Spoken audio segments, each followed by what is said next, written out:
last class we discussed about question paper. Today we are going to complete that question paper and topic है that is self help group.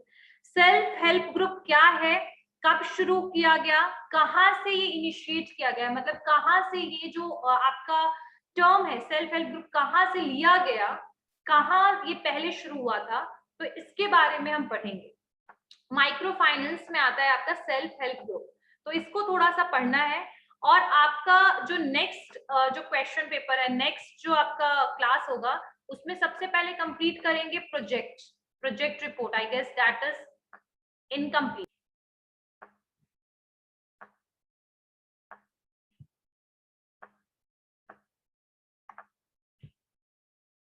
Okay.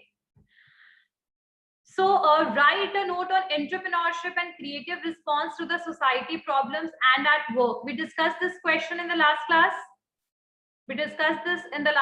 What is the answer of this, Vikram? I'm creating employment and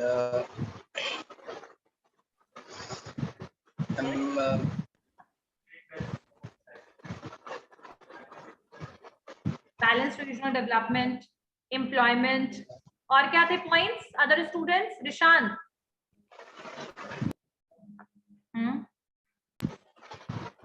Very good. Rishan. Yes, ma'am. बाकी क्या होंगे इसके points?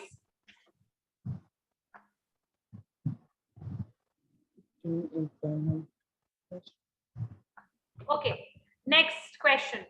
E-commerce is a win-win situation for both entrepreneurs and consumer. Explain. We already discussed that how e-commerce is beneficial for the entrepreneur. Wide varieties, wide market, so many customers, easily able to available the product, wide distribution of the product. So these are the basically मतलब कह सकते हैं e-commerce का benefit है consumers के लिए और entrepreneurs के लिए. Entrepreneur product को sell कर सकता है, कुछ नया प्रोडक्ट लेकर आओगे, ब्रांड अवेयरनेस नहीं होगा प्रोडक्ट का, लेकिन जैसे ही जब भी आप कभी भी उस प्रोडक्ट को ई कॉमर्स के थ्रू ई प्लेटफॉर्म को यूज करोगे सेल करने के लिए, the people will start recognising your brand. True और नॉट, है ना? तो एक ये तरीका हो गया. एंटरप्रेन्योर्स को फिर वो मार्केट को भी क्या कर सकते हैं, वैरायटी मतलब इंक्रीज कर सकते हैं, मार्केट एरिया को शेयर को भी इंक्रीज कर सकते हैं या नहीं? ये बिल्कुल है ना. अब आप कहीं पर भी आप मान लीजिए कि फिजिकली आपने एक जगह पे शॉप या लोकेशन आपने कहीं सोचा, फिर आपने अपने शॉप या कुछ भी स्टार्ट किया, छोटा सा बिजनेस शुरू किया, उसके लिए आपको रेंट देना पड़ेगा, पैसा देना पड़ेगा, फिर स्ट्रैटेजिकली प्लान करना पड़ेगा, कॉस्ट, टाइम, सब कुछ आपका ज्यादा लगेगा. But in the case of the e commerce you don't need to invest such amount, उतना पैसा लगाने की जरूरत नहीं पड़ेगी, because we can sell the product digitally. बिल्कुल ट्रू. कंज्यूमर तक प्रोडक्ट के लिए ज्यादा इंटरमीडियरीज की भी जरूरत नहीं पड़ेगी. जैसे फिजिकल प्रोडक्ट को सेल करते हो तो क्या होता है, ज्यादा से ज्यादा इंटरमीडियरीज को इंक्लूड करना पड़ता है प्रोडक्ट को सेल करने के लिए, प्रॉफिट रेशियो भी कम हो जाता है. बट ऐसे केस में प्रॉफिट आपका क्या होगा, इंक्रीज होगा. ठीक है. और फिजिकल शॉप्स एंड कंपनीज जो होते हैं वो बंद हो सकते हैं एक टाइम के बाद.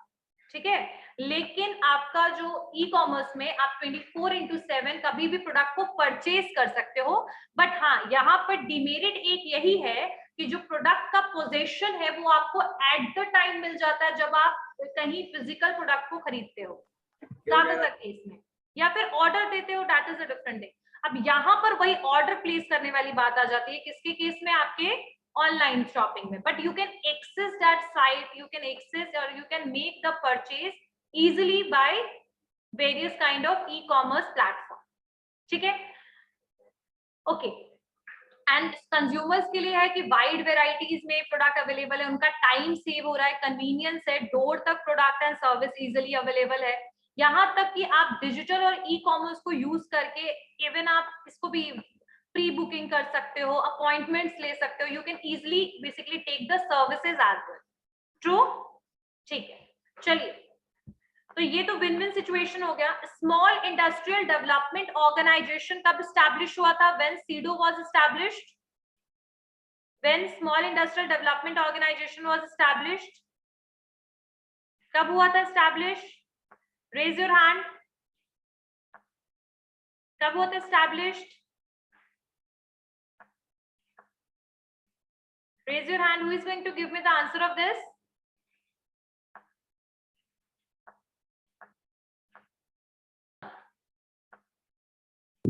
Ma'am, 1954. Exactly. The green जो आपका CDO है, Small Industrial Development Organization, was established in 1954. And one more thing I just want to add on कि इसमें और क्या क्या चीजें थी, कौन कौन से functions करते हैं CDO? 3 मेजर functions बताए थे. कौन कौन से functions थे सोनम?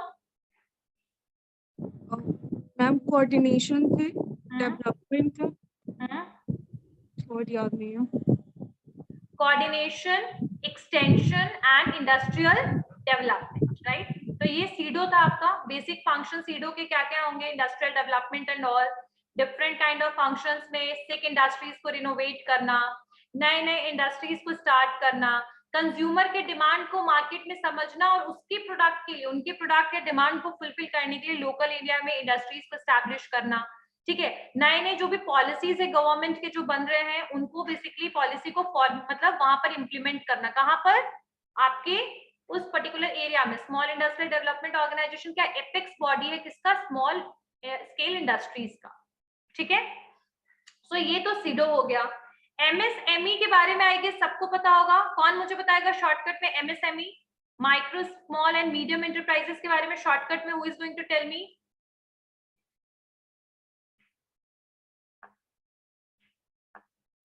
कौन बताएगा मुझे? But the act was came in the 2006. ठीक है, और एमएसएमई का जो रोल था वो यही था कि मीडियम स्मॉल एंटरप्राइजेस है, उसमें कुछ मैंने आप लोग को टर्म्स बताया था कि सर्विस के लिए पहले के, और एक और बात, एमएसएमई 2019 भी आ चुका है, 2020 आया होगा I guess. Next question, determinants of the entrepreneurs. What are the various determinants of the entrepreneurs जो हैं, इनको इसको थोड़ा सा लिख लो. Determinants लिख लो. Determinants of the entrepreneurs.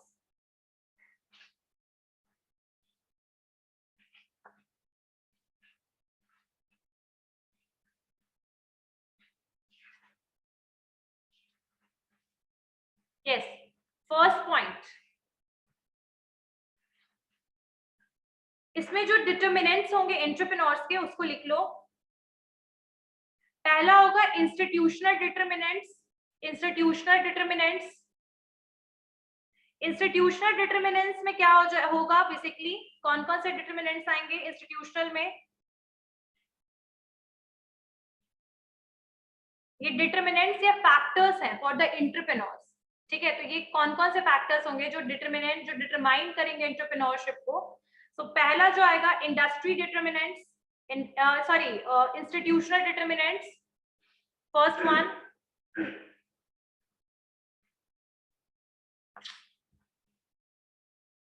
Institutional determinant में क्या क्या चीजें आएंगी, ये क्या क्या कंपोज करता है? इंस्टीट्यूशनल डिटर्मिनेंट में क्या क्या चीजें आएंगी, ध्यान से सुनिए.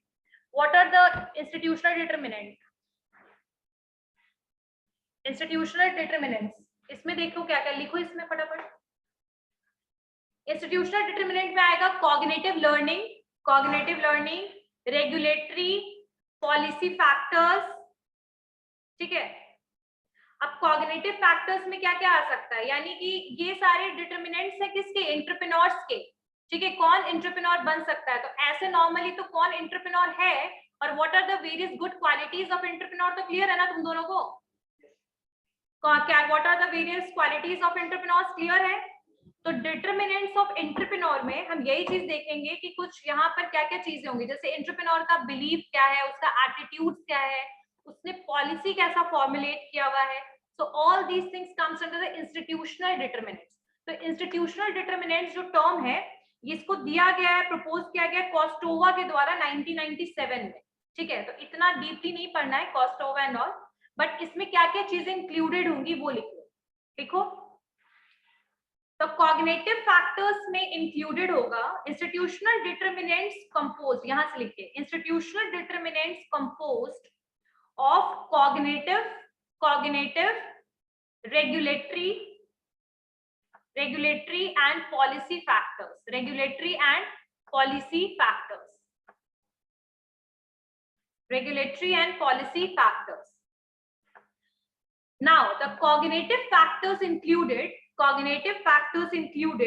knowledge. Cognitive factor. Cognitive is something which is related with your brain, something which is related with the learning. ठीक है? तो यहाँ पर cognitive factors में क्या क्या आएगा? It includes, लिखे, it includes knowledge, skill, framework, knowledge, skill, evaluating information. इसमें और भी चीज आएंगी. Knowledge, skill, evaluating information. ठीक है, आपकी, और फिर एबिलिटी भी आएगा इसमें. इंफॉर्मेशन प्रोसेस, इवैल्यूएटिंग इंफॉर्मेशन भी आएगा इसमें. नॉलेज भी आएगा, स्किल भी आएगा और एबिलिटी भी आएगा. All these things comes under the cognitive factor. ठीक है. अब रेगुलेटरी फैक्टर्स में क्या क्या आएगा, मतलब ये इंस्टीट्यूशनल के अंडर में आपका कॉग्निटिव था, रेगुलेटरी और पॉलिसी. कॉग्निटिव में ये सारी चीजें आएंगी, एबिलिटी, नॉलेज प्रोसेस करना, इंफॉर्मेशन प्रोसेस करना, स्किल हो गया. ठीक है, ये सारे आपके पहले वाले में आएंगे कॉग्निटिव में. रेगुलेटरी फैक्टर्स में क्या क्या आ सकते हैं, कौन कौन से फैक्टर आएंगे आपके? लॉ आ जाएगा. लॉ क्या क्या है, रेगुलेशंस क्या क्या है? लॉज लिखिए रेगुलेटरी में. लॉज, रेगुलेशंस,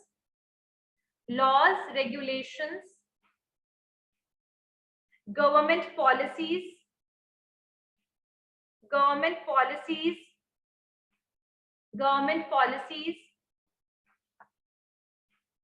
ठीक है. और साथ साथ कि how you can start the business easily, मतलब कैसे आप बिजनेस को स्टार्ट कर सकते हो इजीली, तो गवर्नमेंट आपको सपोर्ट करेगी. तो देखो इसको थोड़ा सा समझो कि जो एंटरप्रेन्योर्स के डिटरमिनेंट्स हैं, मतलब एंटरप्रेन्योर्स को इंटरनली और एक्सटर्नल फैक्टर्स कौन कौन है जो इफेक्ट करेंगे. सो कॉग्निटिव जो है, बेसिकली इंस्टीट्यूशनल में जो कॉग्निटिव है उसमें आपका बिलीफ क्या, आपका एटीट्यूड क्या, आप इंफॉर्मेशन कैसे प्रोसेस करो, ये हो गया फैक्टर्स. सेकेंड रेगुलेटरी जो है, जहां पर आप एक्सटर्नल फैक्टर्स पे डिपेंडेंट हो, यानी गवर्नमेंट की पॉलिसीज क्या है, गवर्नमेंट आपको कैसे हेल्प कर रहा है क्रेडिट में, लोन में. ठीक है, कौन कौन सी गवर्नमेंट स्कीम्स लेकर आ रहा है, किसके लिए, एंटरप्रेन्योर्स के लिए. तो ये सारे रेगुलेटरी में आ जाएंगे. क्लियर हो रहा है? Next point. और रिस्क को रिड्यूस करने की कोशिश करेगा government by providing the credit facilities, low interest rate. All these things comes under the regulatory framework या रेगुलेटरी फैक्टर. और regulatory factor is totally external factor, जो जिसपे आप गवर्नमेंट पे डिपेंडेंट हो, आउटसाइडर्स पे डिपेंडेंट हो. And cognitive is something which is totally related with the internal factor, यानी कॉग्निटिव लर्निंग क्या है आपका एटीट्यूड क्या है, आपका बिहेवियर क्या है, ऑल दीज थिंग्स. ठीक है. नेक्स्ट. यस पीयूष. मैम इसको दूसरे लैंग्वेज में ऐसे लिख सकते हैं कि डिटरमिनेंट में आपका जैसे साइकोलॉजिकल फैक्टर लिख लेंगे फिर. हाँ बिल्कुल. You can write the psychological factor, you can write the external factors as well. ठीक है. यस मैम, केवल बात वही आ रही है दोनों में. हाँ बोलो पीयूष. दोनों में मैम बात वही आ रही है, जैसे जो एजुकेशन है वो सोशल फैक्टर में तो आ ही जाएगा जो आपने बताया. हाँ, एजुकेशन सोशल फैक्टर्स में आ जाएगा आपका. कुछ आपका इंटरनल फैक्टर्स में जो आपकी थिंकिंग है, आपकी बिलीफ जो है, आपका एटीट्यूड जो है, साइकोलॉजिकल फैक्टर में आ जाएगा ये. Psychological factors, social factors, external factors में गवर्नमेंट भी आ सकते हैं आपके. ठीक है. नेक्स्ट आगे लिखिए. अब ये जो है ना, जो रेगुलेटरी फैक्टर्स हैं, वो बेसिकली ये सारे सिचुएशन को कंपोज कर रहे हैं कि आप किस तरीके से बिजनेस शुरू करने में आपको हेल्प मिल सकता है ना. और एबिलिटी, बिलीव और ये सब जो चीजें हैं कि आपके अंदर कितना पैशन है और आप कितने डिजर्विंग हो बेसिकली बिजनेस को शुरू करने के लिए. ठीक है, समझ में आया? नेक्स्ट होगा पॉलिसी फैक्टर्स में आपके वही गवर्नमेंट की जो पॉलिसीज रिलेटेड है, तो उसमें कुछ ज्यादा नहीं है. नेक्स्ट है आपका इकोनॉमिक डिटरमिनेंट्स. ठीक है. अच्छा, ये सब बताने से पहले मैं आप लोगों को थोड़ा सा बता दूं. इकोनॉमिक डिटरमिनेंट्स में लिखिए. इकोनॉमिक डिटरमिनेंट्स में क्या क्या चीजें आएंगी. इकोनॉमिक डिटरमिनेंट्स में आपका मार्केट इंफ्रास्ट्रक्चर आ जाएगा. इकोनॉमिक डिटरमिनेंट्स में market infrastructure, financial market. Market infrastructure मतलब समझ में आया, मार्केट का स्ट्रक्चर क्या है. मार्केट कहाँ पर है, कितने सारे आपके ऑर्गेनाइज्ड मार्केट हैं, अनऑर्गेनाइज्ड मार्केट, ये सारे मार्केट स्ट्रक्चर में आ जाएंगे, ठीक है। फाइनेंशियल मार्केट का मतलब है about the capital and the financial management, यानी फाइनेंशियल टर्म्स में शेयर मार्केट्स एंड ऑल, ठीक है। Financial market, stocks, bonds and all. Next आपका आ जाएगा टेक्नोलॉजिकल डेवलपमेंट, ये भी आपका आ जाएगा इकोनॉमिक डिटर्मिनेंट्स में, टेक्नोलॉजिकल डेवलपमेंट्स। तो ये सारे इकोनॉमिक डिटर्मिनेंट है और वो सारे इंस्टीट्यूशनल डिटर्मिनेंट है, government policies, your internal fact, psychological factors, cognitive learning, ये सारे, ठीक है। नेक्स्ट है social determinant, social determinants. Social determinants में क्या क्या आते हैं, बेसिकली सोशल डिटर्मिनेंट्स क्या होता है, that is a connection between the social, मतलब यहाँ पर regional, social, human and creation of new business, यानी बिजनेस आपका क्या है, ह्यूमन और बेसिकली सोसाइटी, इन सबका कनेक्शन बताता है सोशल डिटर्मिनेंट। अब इसमें क्या क्या चीजें आएंगी, सोशल डिटर्मिनेंट्स में क्या क्या सारी चीजें आएंगी उसको देखते हैं।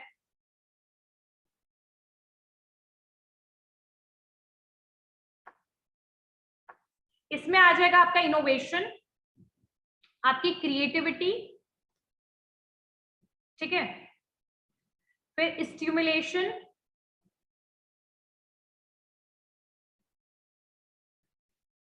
ये सारे आपके सोशल डिटर्मिनेंट्स में आ जाएंगे।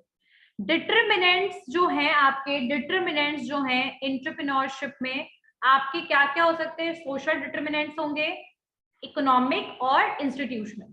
इंस्टीट्यूशनल में आपके गवर्नमेंट की पॉलिसीज, रेगुलेशंस, कॉग्निटिव लर्निंग भी इसी में दे दिया, एबिलिटी, स्किल एंड ऑल। आपका जो ये नेक्स्ट है इकोनॉमिक डिटर्मिनेंट, इकोनॉमिक डिटर्मिनेंट्स में क्या क्या आएंगे, मार्केट इंफ्रास्ट्रक्चर, ठीक है, और नेक्स्ट वाला उसमें क्या आएगा,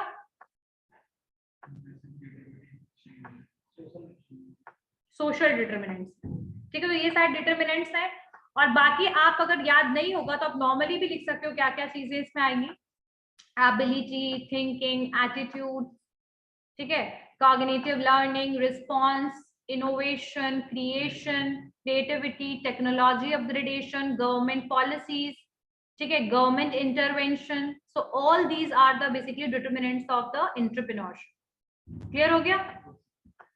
next question, next one is entrepreneurship and intrapreneurship are not mutually exclusive, these are rather dependent on each other for the development of economy. Elucidate. Who is going to tell me the answer of this? Sonam, बताइए entrepreneurship और intrapreneurship में क्या differences हैं? Entrepreneurship use own resources. Intrapreneurship provided by the company. क्या? Provided by the company. On intrapreneur होता है. Entrepreneurship moldings और intrapreneurship layers. ठीक है, चलिए Sonam, good. Yes Sonam, roll number 30, batch 2, बताइए।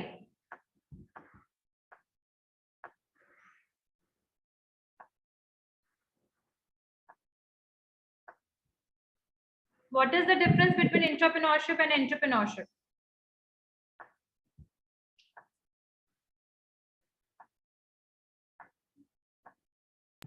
मैम एंटरप्रेन्योरशिप खुद का ऑर्गेनाइजेशन स्टार्ट करते हैं, उसमें रिस्क ये सब जो होता है वो खुद बियर करते हैं। जबकि एंटरप्रेन्योरशिप वो किसी और का ऑर्गेनाइजेशन स्टार्ट हुआ रहता है, उसमें उनका रिसोर्सेज यूज करते हैं, उनका रिस्क बियरिंग का उनका काम नहीं होता है। ऑथराइजेशन कंप्लीटली एंटरप्रेन्योर के हाथ में होता है, बट एंटरप्रेन्योर के हाथ में नहीं होता है।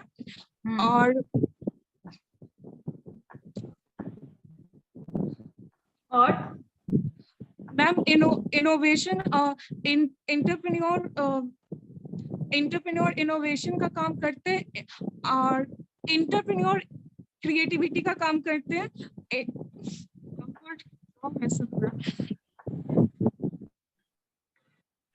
और क्रिएटिविटी का काम करते हैं, एंटरप्रेन्योर इनोवेशन का काम करता है।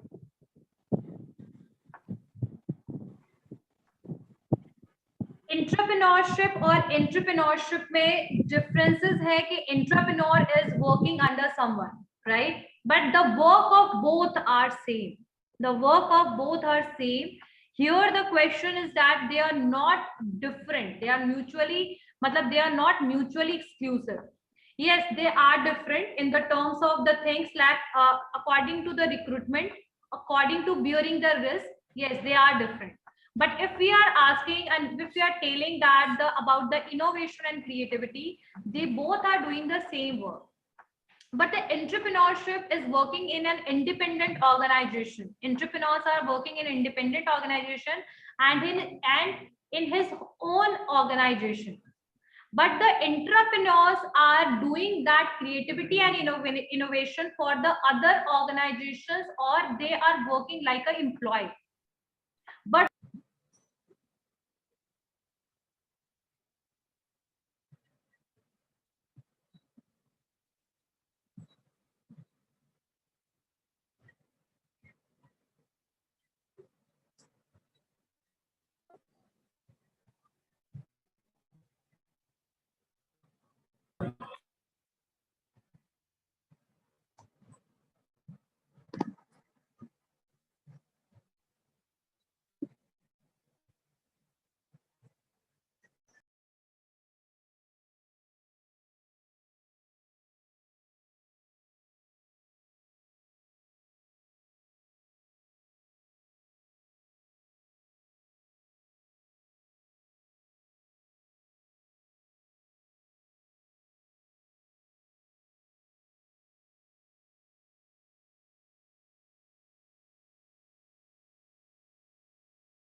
okay, ठीक है.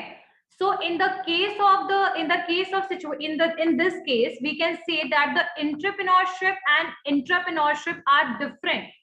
But in the terms of the recruitment, जो मैंने बताया, risk में, flexibility में and motivation में, like entrepreneurs can be motivated because of the money, but the entrepreneurs are motivated for the money. It is possible, but with the other factors as well. But they are doing the same work. एक ही काम कर रहा है, innovation and creativity, and they are going to basically contribute to the development of the society and economy.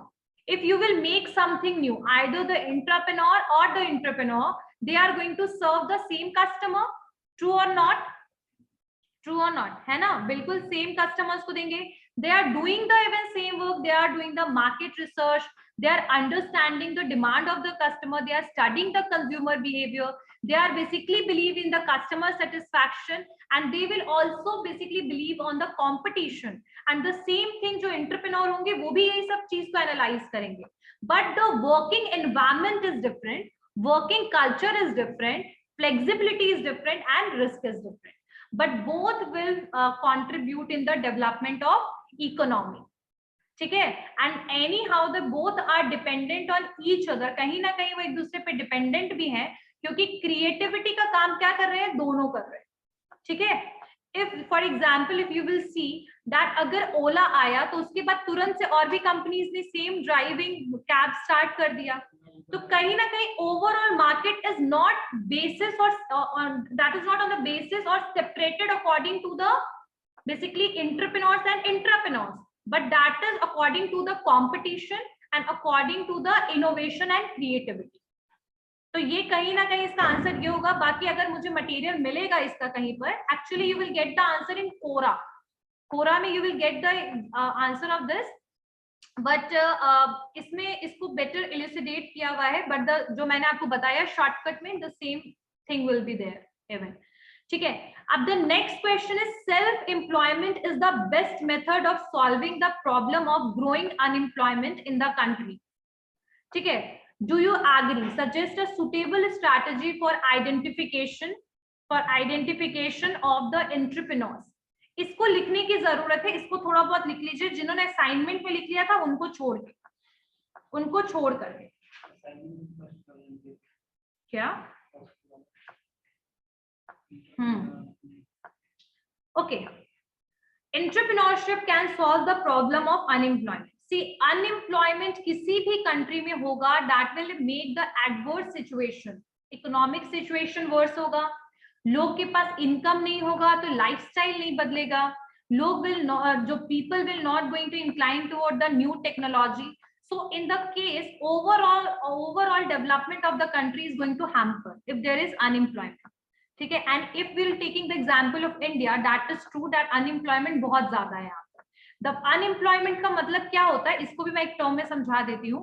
Unemployment वो होता है कि जब आप जो हैं you are educated enough to get the job and you are not able to get the job, that is unemployment। ठीक है, आपको 12th क्लास का बच्चे को you cannot say that person is unemployed, but if the person is graduate and he or she is not doing the job, in that case and they are willing to get the job, मतलब वो job चाहते भी हैं और उनको job नहीं मिल रही है, that is unemployment। ठीक है, तो ये सारी चीजें मैंने आपको एक एक्स्ट्रा बता दिया अनएम्प्लॉयमेंट क्या होता है। अब नेक्स्ट है कि अनएम्प्लॉयमेंट क्यों होता है, what is the reason behind the unemployment situation, क्या सिचुएशन अनएम्प्लॉयमेंट क्यों होगा।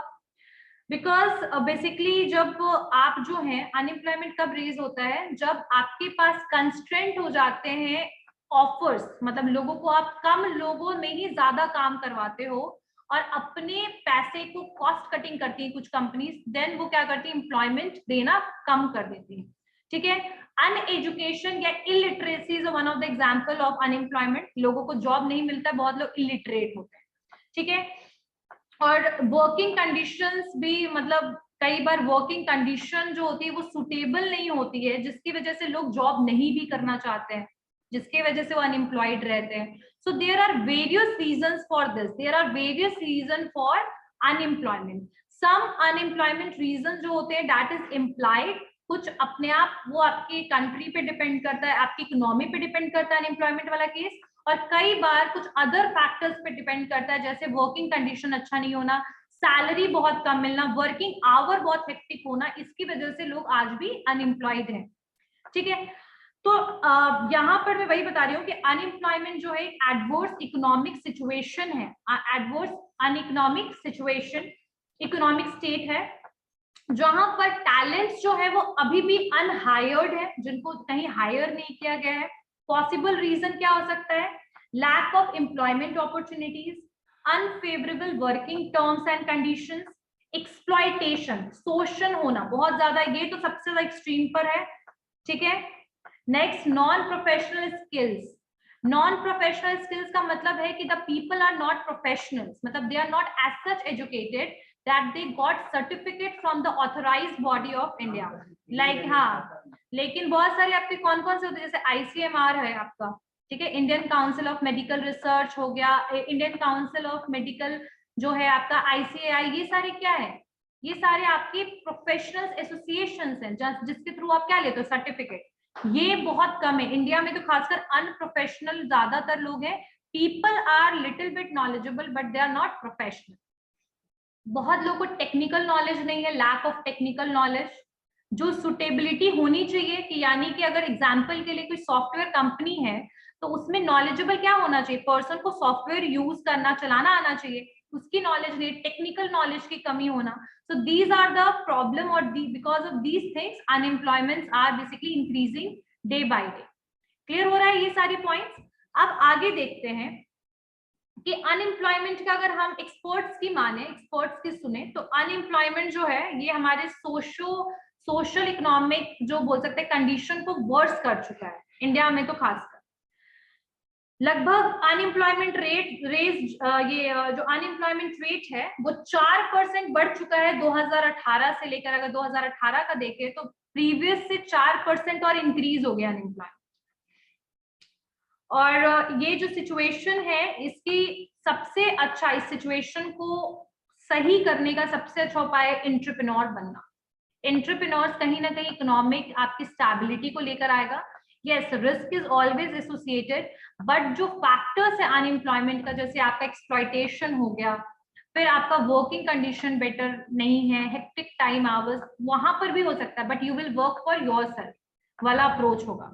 ठीक है, सो आप क्या क्या कर सकते हो, आप किस किस तरीके से मतलब यहाँ पर अनएम्प्लॉयमेंट को कैसे हटा सकते हो। आप अपना कोई बिजनेस शुरू करो, लोगों को जॉब दो, एम्प्लॉयमेंट दो, ठीक है, एक्सटेंड करो यानी एक्सटेंशन करो अपने बिजनेस का। क्लियर हो रहा है ना?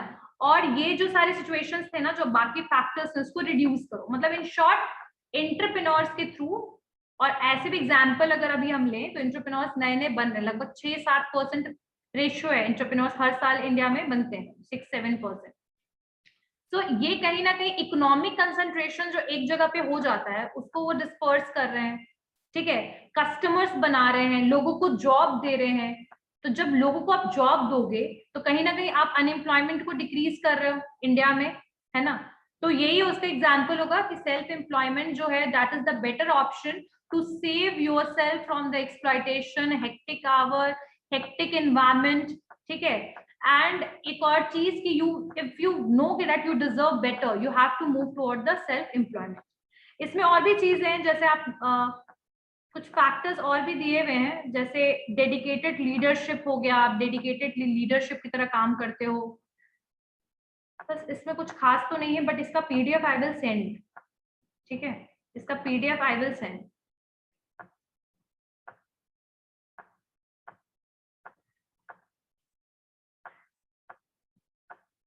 हाँ, यही चीज बता रहा है कि अगर आप चाहो तो, अगर आप रिस्क को बियर कम करने के लिए you can use the partnership form. आप पार्टनरशिप में जाओ, बिजनेस शुरू करो, 4-5 अनएम्प्लॉयड लोग मिल जाओ, जॉब की तरह उसको काम करो, पार्टनरशिप बनाओ। ठीक है, स्टैब्लिश करो एक multi sector partnership. More talent को बुला, मतलब just try to hire more talented people. Cost effective partnership करो, कम कैपिटल में बिजनेस को शुरू करो। फिर introduce a thriving approach, focus करो ज्यादा से ज्यादा प्रोडक्ट बनाने का, सर्विस बना बेसिकली प्रोवाइड करो, स्टेबिलिटी मेंटेन करो, बिजनेस को प्रॉपर्ली ग्रो करो। ठीक है, मार्केट स्ट्रक्चर को बेसिकली बोल सकते हैं मार्केट को एक्सटेंड करो इन शॉर्ट। उसके अलावा आप कस्टमर सेंट्रिक बनो। Customer centric is something you have to make the product and service according to the customer demand. ठीक है, The dedicated leadership is something which where you have to be skilled, and आप क्या कर सकते हैं कि वहां पर आप अपने बिजनेस को प्रॉपर्ली स्टैंड कर सकते हो मार्केट में। इन शॉर्ट इतना, इसको घुमा फिरा के बोलने की जरूरत नहीं है, बस यही है कि जो अनएम्प्लॉयमेंट है वो अगर आप बिजनेस शुरू करोगे तो 50 लोगों को आप और जॉब दे सकते हैं।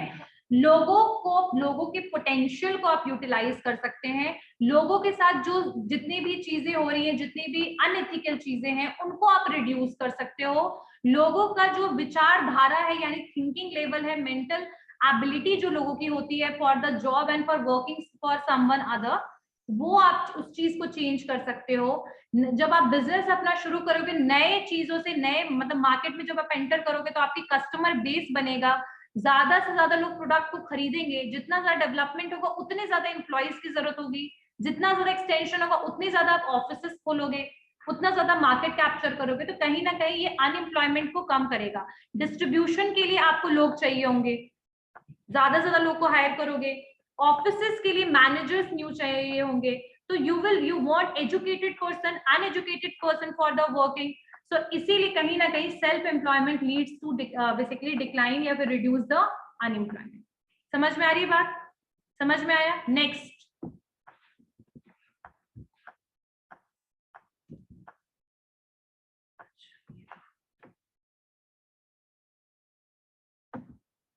यहाँ पर एक सेल्फ हेल्प ग्रुप है।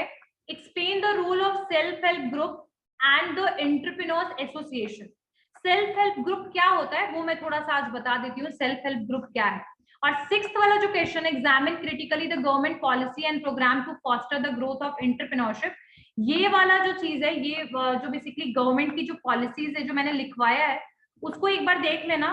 ठीक है, और क्यों गवर्नमेंट की पॉलिसीज अभी भी इफेक्टिव नहीं है, एंटरप्रेन्योर्स को अभी भी बेसिकली वो अभी भी इफेक्टिव नहीं है, अभी भी वो फॉस्टर कर रहा है, रोक बन रहा है। तो क्या उसका रीजन है, वो है इसमें क्रिटिकली आपको एग्जामिन करना है गवर्नमेंट के पॉलिसीज को। अब बिजनेस कैसे डिटरमाइन कर सकता है राइट प्राइस। तो ये 2 क्वेश्चंस और एक उसका क्वेश्चन एंटरप्रेन्योर्स एसोसिएशन, हो सकता है उसको नेक्स्ट क्लास में कराऊं। सेल्फ हेल्प ग्रुप क्या है वो अभी करो। Self help group SHG, self help group क्या है इसको लिखो।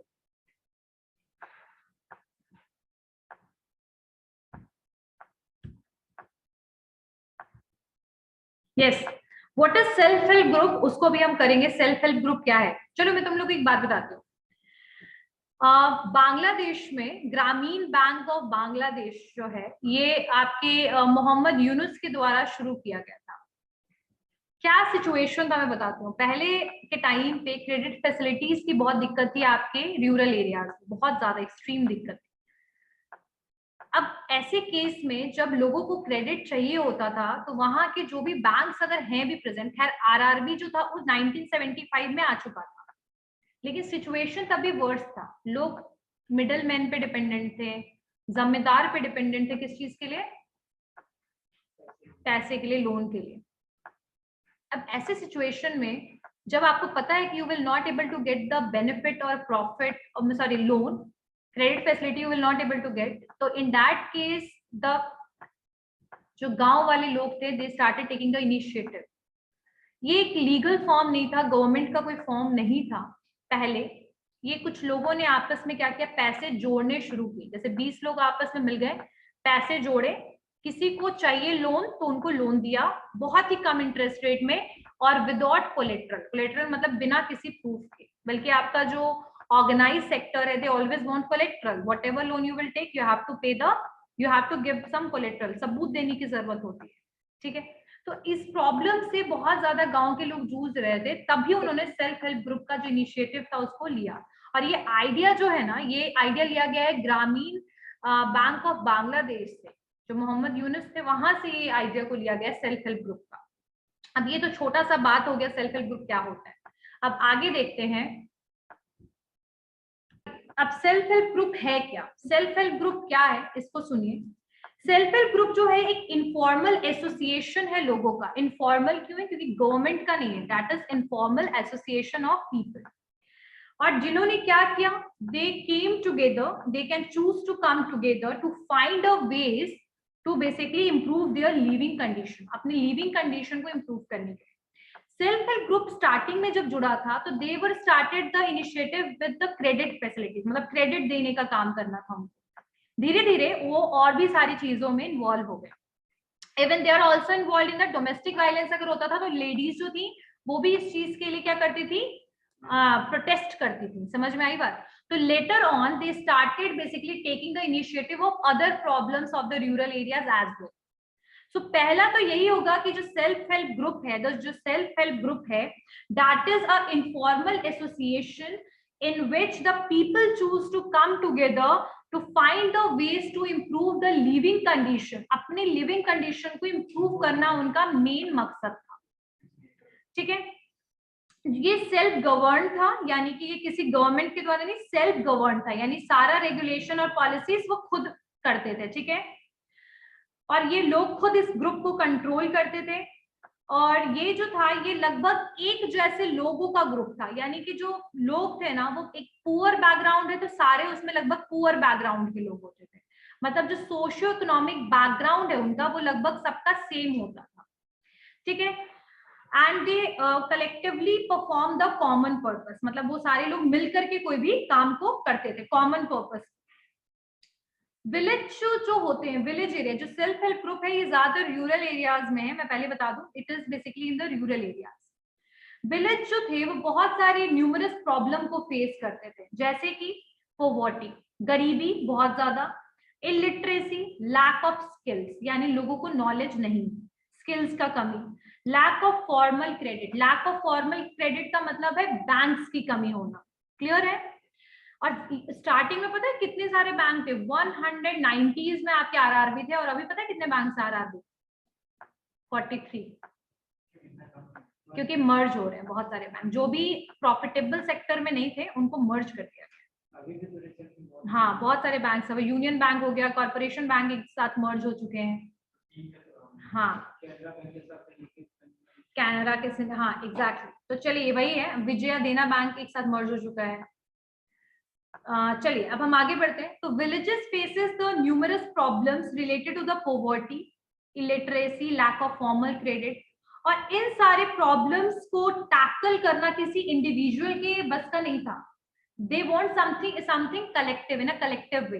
तो इसीलिए इन्होंने कलेक्टिव एफर्ट के लिए सेल्फ हेल्प ग्रुप को शुरू किया। इन सारे प्रॉब्लम्स को ठीक करना, इन सब प्रॉब्लम से टैकल करना, इन सब प्रॉब्लम को मैनेज कैसे करें, कैसे इनको बेसिकली दूर करें, इसके लिए सेल्फ हेल्प ग्रुप शुरू किया गया। जो सेल्फ हेल्प ग्रुप था that change the life of the poor and marginalised people. Poor and marginalised लोग कौन होते हैं? जिनको कोई सुविधा नहीं मिलती है, जो मार्जिनलाइज्ड होते हैं, जो सोसाइटी से कटे होते हैं, ठीक है, उनके लिए ये बेसिकली एक बोल सकते हैं एक व्हीकल की तरह काम कर रहा था। और सेल्फ हेल्प ग्रुप जो था that also encourage in the self employment के लिए, मतलब इन्होंने क्रेडिट फैसिलिटीज की सिचुएशन को या प्रॉब्लम को मैनेज किया, साथ साथ में इन्होंने और भी चीजें क्या की, इन्होंने इनकरेज किया सेल्फ एम्प्लॉयमेंट। इसलिए बहुत सारी लेडीज जो थी इस सेल्फ हेल्प ग्रुप के अंडर में पिकल्स बनाने का काम, पापड़ बनाने का काम they started doing. So they also encourage the entrepreneurs and the self-employment. आ रही बात समझ में सबको? Everyone? Everyone? Yes, ma'am. ठीक है? Yes, ma'am. तो यहाँ पर पॉवर्टी और साथ साथ में सेल्फ एम्प्लॉयमेंट के साथ गरीबी हटाओ, पॉवर्टी एलिवेशन, पॉवर्टी को कम करना, हटाना, ये भी किसका मकसद हो गया? सेल्फ हेल्प ग्रुप का। अब फंक्शंस क्या क्या है, सेल्फ हेल्प ग्रुप क्या क्या काम करता है, what are the various functions of the SHG group. तो सबसे पहला इसका जो है that it looks to the build the functional capacity of the poor and marginalised people and generate the income, मतलब इनकम जनरेटिंग एक्टिविटीज करना, ठीक है, ये इनका पहला फंक्शन हो गया। सेकेंड है इट रिजॉल्व द कंफ्लिक्ट, ये कंफ्लिक्ट्स वगैरह को रिजॉल्व कराने का भी काम करते हैं। It resolve the conflicts through the collective leadership and mutual discussion, मतलब म्यूचुअली साथ में डिस्कशन करके they are also resolving the conflicts in the villages, ठीक है, and even the domestic violences and other kind of exploitations as well, वो सारी चीजों में they are involved, ठीक है। नेक्स्ट है कि they are also providing the collateral free loan facility to the मतलब people, मतलब कलेक्टिवली ग्रुप में लोग डिसाइड करते हैं कि इतना पैसा जोड़ते हैं, उसके बाद लोन देते हैं, और बहुत ही मतलब जो लोन होगा दैट इज कोलेटरल फ्री, ठीक है। अब ये जो ग्रुप है ना, they work as the collective guarantee, यानी ये साथ मिलके कलेक्टिव गारंटी की तरह, इंडिविजुअल इनमें कोई नहीं है, सब कलेक्टिव है, एक साथ काम करना है, ठीक है। अगर ये कभी ऑर्गेनाइज, और एक चीज और है कि कई बार जो सेल्फ हेल्प ग्रुप है ना, पहले अपने पैसे को जोड़ता था, क्या करता था, अपने, जैसे मान लीजिए कि 10 लोगों ने सेल्फ हेल्प ग्रुप को शुरू किया, तो 5-5 हजार करके 10 लोगों ने 50,000 रुपए जमा कर लिए, ये होता था। खैर अभी भी ये चलता है, लेकिन इसके अलावा जो सेल्फ हेल्प ग्रुप है ना, गवर्नमेंट के द्वारा ये ऑथराइज्ड ग्रुप बन चुके हैं अब। तो अब ये क्या करते हैं कि किसी को लोन देने के लिए ये खुद भी कई बार फॉर्मल सेक्टर से लोन लेते हैं। समझ में आ रही है बात कि they are also taking the for loan from the formal sector. इसमें लिखिए ये कलेक्टिव गारंटी कब देंगे, जब ये कभी भी ऑर्गेनाइज सोर्सेस से बोरो करते हैं कुछ लोन वगैरह, और ये क्या करते हैं कि the poor collect their savings and save it in the banks, और ये एक और चीज करते हैं, ये पैसा देने के अलावा पैसा डिपॉजिट भी कराते हैं। कुछ गरीब लोग हैं, उनका अकाउंट खुलवाना, उनका पैसा जमा करवाना, ये भी ये काम करते हैं। मतलब they are basically working on the social welfare as well. कई देखो, अगर वो लोन चुका देते हैं, मतलब बहुत बड़ा लोन का अमाउंट आप नहीं देते हो, 5 लाख 10 लाख नहीं, हाँ कम लोन देते हो, धीरे धीरे इनको टेन्योर भी ये ज्यादा देते हैं। सेल्फ हेल्प ग्रुप जो होते हैं धीरे धीरे वो चुका देंगे, नहीं चुकाएंगे तो कोई प्रॉब्लम नहीं है, धीरे धीरे उसको मैनेज किया जाता है। गवर्नमेंट की तरफ से सब्सिडी मिलना शुरू हो चुका है सेल्फ हेल्प ग्रुप को, समझ रहे हो। तो कभी ऐसा होता है कि पैसा डूबता है तो government try to manage that amount. Next है कि ये पुअर लोग जो है या वहां के लोगों के लिए कई बार ये भी कोशिश करते हैं कि उनके सेविंग अकाउंट्स वगैरह खुलवा देना बैंक में, 0 अमाउंट के साथ सेविंग अकाउंट खुलता है रूरल पीपल के लिए, ऐसे 1000 रुपीज देना पड़ता है। ICICI में तो 25,000, सो सच अमाउंट मतलब वो भी काम करते हैं। और एक चीज और भी है कि मतलब ये क्या करते हैं, स्मॉल इंटरेस्ट रेट के साथ साथ कुछ बेसिकली लोन देते हैं। स्मॉल इंटरेस्ट रेट होता है, ज्यादा हाई इंटरेस्ट रेट नहीं लेते हैं। अब एक और चीज है कि सेल्फ हेल्प ग्रुप जो है अभी फिलहाल वो एक मैकेनिज्म बन चुका है, माइक्रो फाइनेंस सर्विस की तरह है। और वो माइक्रो फाइनेंस मतलब छोटा लोन देना, उसका भी ये काम करने लगे हैं। अब नीड क्या है सेल्फ हेल्प ग्रुप का, what is the basic needs of self help group?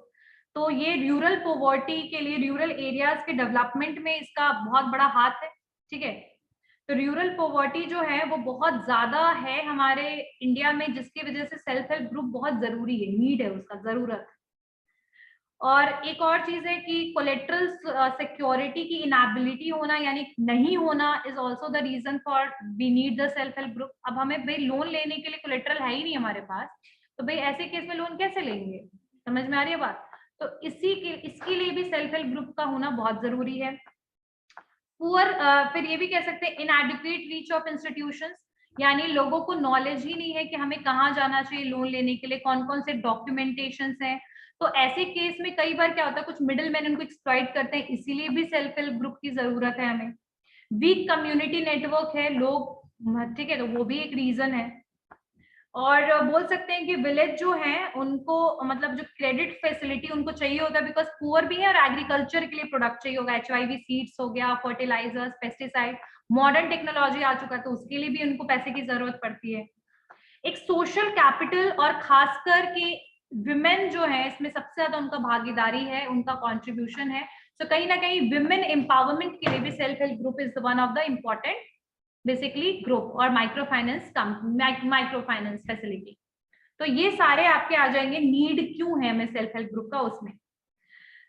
उसके अलावा ये और भी चीजों में जो काम करता है, जैसे हेल्थ केयर फैसिलिटीज में, लिटरेसी रेट में भी हेल्प करता है, बेटर मतलब फैमिली प्लानिंग करना, ये सब चीज में दे आर इन्वॉल्व। मैंने पहले भी बताया था कि सोशल वेलफेयर का भी काम करते हैं। तो इन सब चीजों से कहीं ना कहीं they are increasing the literacy in the village, लोगों में जागरूकता, अवेयरनेस, लिटरेसी भी बढ़ा रहे हैं। तो इसके लिए भी बहुत जरूरी है हमारा सेल्फ हेल्प ग्रुप। ठीक है, अब सेल्फ हेल्प ग्रुप के क्या क्या बेनिफिट्स हैं? जेंडर इक्वालिटी, सोशल इंटीग्रिटी, और साथ साथ में एक प्रेशर ग्रुप की तरह ये काम कर रहा है। अगर कहीं भी ये डाउरी का, अल्कोहलिज्म का या इस तरीके का कोई भी सिचुएशन देखते हैं, प्राइमरी हेल्थ केयर वगैरह प्रॉपर नहीं है, तो वहां पर they are making the pressure on the government to improve the situation. ठीक है, so they are also working like a pressure group because they are in the collective way and they are very so many people are there in the SHG, like 20 25 30 40 people एक साथ अगर हो जाएंगे, तो just think that what kind of voice that is, right? उसके अलावा gender equality, because women are also the major participants in this SHG group में। Major participants किसका है? Basically women। और सोशल इंटीग्रिटी है, तो इसी की वजह से डाउरी वगैरह जो भी चीजें हैं ये सब बिल्कुल भी मिनिमाइज हो रहा है, कहां पर? आपके रूरल एरियाज में। उसके बाद फिर they are voice of the marginalise section. Marginalise section में आपके आ सकते हैं SCs आ सकते हैं, STs आ सकते हैं, वुमेन आ सकते हैं, उनके लिए एक वॉइस है, उनके लिए काम करते हैं ये, उनके डेवलपमेंट के लिए। फाइनेंशियल इंक्लूजन, फाइनेंशियल हेल्प के लिए, गवर्नमेंट स्कीम्स को इम्प्रूव करना, एक अल्टरनेट सोर्स है एम्प्लॉयमेंट का, ये अपने साथ लोगों को जोड़ते हैं, सैलरी भी देते हैं कई बार। चेंज कर रहे हैं लोगों का कंजप्शन पैटर्न, थिंकिंग पैटर्न और लिविंग स्टैंडर्ड। कौन? Self help group. अब बैंकिंग लिटरेसी, कैसे फॉर्म भरना चाहिए, कैसे बैंक में अकाउंट में पैसा जमा करना चाहिए, कैसे किसान क्रेडिट कार्ड स्कीम का फायदा लेना चाहिए, इन सब के बारे में भी नॉलेज आपको सेल्फ हेल्प ग्रुप दे रहे। सेल्फ हेल्प ग्रुप कभी ये नहीं बोलता है कि आप फॉर्मल से जाके लीजिए, ये नहीं कहता, लेकिन they always try to motivate and give the knowledge to the people. तो ये सारे फायदे हैं आपके, और इम्पैक्ट कर रहा है हाउसिंग में, हेल्थ में। तो these are the factors of the self help group. अब सेल्फ हेल्प ग्रुप एंटरप्रेन्योर्स को कैसे मोटिवेट कर रहा है? They started so many business, home based business शुरू किया है, विलेज या कॉटेज इंडस्ट्रीज भी बेसिकली इसमें आ जाएंगे। बहुत सारे बिजनेसेस शुरू किए, हैंडीक्राफ्ट बिजनेस, कई बार ये MNCs के साथ जुड़ के कॉन्ट्रैक्ट्स लेते हैं। ठीक है, तो एंटरप्रेन्योर्स को फिर नए नए बिजनेस को खुलवाने के लिए लोन की सुविधा देते हैं, लोन की फैसिलिटी देते हैं। जैसे बाकी जो गवर्नमेंट स्कीम्स हैं, नाबार्ड सिड भी देता है ना आपको फैसिलिटी, वैसे सेल्फ हेल्प ग्रुप भी आपको फाइनेंस करने में हेल्प करेगा, ठीक है। और कई बार वो ट्रेनिंग और स्किल्स भी प्रोवाइड करने में और गवर्नमेंट की स्कीम को इम्प्लीमेंट करने में भी हेल्प करेगा, क्योंकि ये इनफॉर्मल एसोसिएशन है तो इसका 100% रोल इम्प्लीमेंटेशन में नहीं है, बट इसका कहीं ना कहीं क्या है, एक बोल सकते हैं अब ये ऑथराइज हो चुका है सेल्फ हेल्प ग्रुप। तो एंटरप्रेन्योर्स के लिए नई नई बेसिकली लोन फैसिलिटी प्रोवाइड करना, उनको मोटिवेट करना, ट्रेनिंग स्किल्स वगैरह प्रोवाइड करना, लिटरेट करना, उनको एक पाथ दिखाने में जिसका पूरा हाथ है सेल्फ हेल्प ग्रुप। सबको समझ में आया? एवरीवन क्लियर हो गए सारे पॉइंट्स? समझ में आया? बाकी बच्चे? Yes ma'am. ठीक, चलिए बाकी का जो